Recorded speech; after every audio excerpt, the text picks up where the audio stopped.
Hello, I haven't seen you for a while, but today let's discuss three very crazy and fantastic stories. And one of them actually happened in real life. You just try to guess which one. Story number one. Man abused three women and robbed the bank, but was acquitted in the court because his lawyer managed to prove that his other identity committed those crimes. Story number two. Man hacked government network and proved their criminal activity using his alter ego. And story number three, man decided to divide his work-life balance way too radical and switched his personality to the working one every time when he was entering the office. So keep your guess in mind and we will go back to an answer a little bit later. You've probably figured out by now that today we're going to talk about dissociative illness or multiple personality disorder. And it's not quite a rare disorder, it actually affects 116 million people in the world, which is 1.5% of the whole population. In simple terms, if you remember Mr. Jekyll and Dr. Hyde or Green Goblin in the body of Dr. Osborn, that's it. According to existing research, there are two models of dissociation, post-traumatic and fantasy one.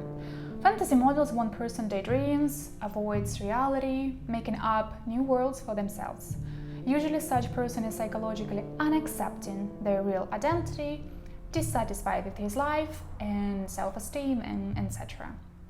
Post-traumatic dissociation is a protective reaction created mainly of children whose mind and body are unable to protect themselves from physical and moral violence. For example, a little girl can imagine herself as an adult male whose stories and the characteristics and personalities she has assembled from movies, theater, music, and even her imagination. And every time that something happens with her, this man will come into her consciousness to protect her. So she will not remember anything what happens and she will not be able to deal with those memories from emotional point of view. The paradoxical part of this dissociation is that the person may have completely different physical characteristics from the master persona, such as speaking with an accent or even knowing some other language. And I would really like to tell you that I made my research of the science literature and I figured out why one people suffer from split personality and other people just need a couple of sessions with psychotherapist.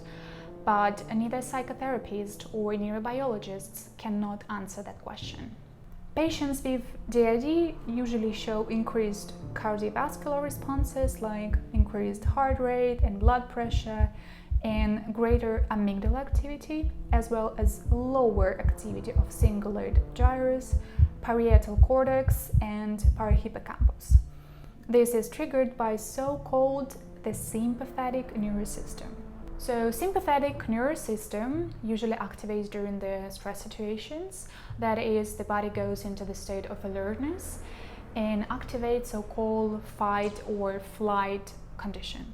So it's actually a vicious circle because the patient cannot process the emotions in a healthy way and they need to turn on the sympathetic system, which one in turn prevents the developing of those organs which supposed to help them to process that emotions.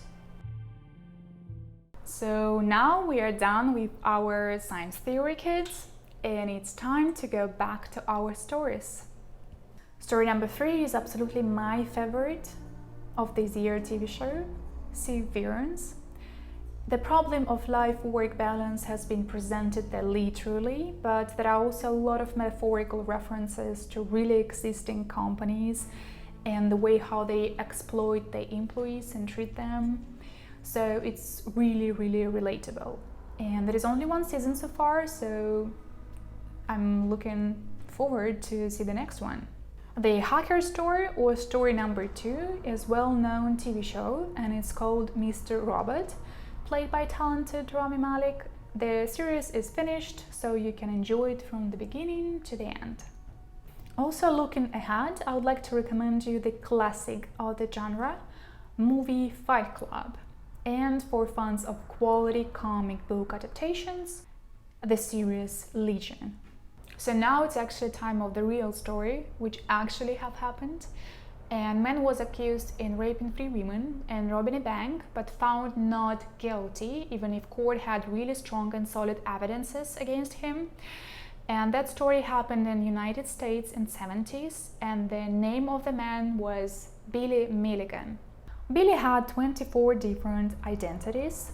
10 of them helped him in various ways, and 14 of them were deemed undesirable, whose presence led Billy to a destructive lifestyle.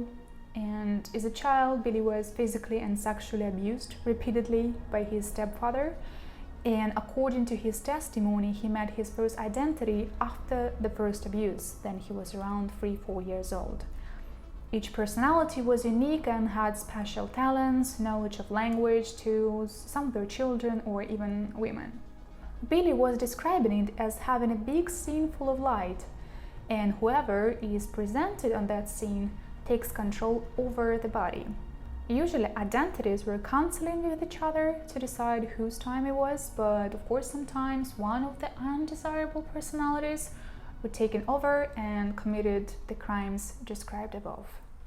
In general, this topic is incredibly interesting and fascinating, at least for me, and I highly recommend you to read the documentary novel The Multiply Minds of Billy Milligan, where you can find out more about each of his personality, what court was been thinking, how the research have been done. It's crazy because our mind is such amazing structure, and there are so many questions and so few answers, so I would definitely go deeper and try to know more.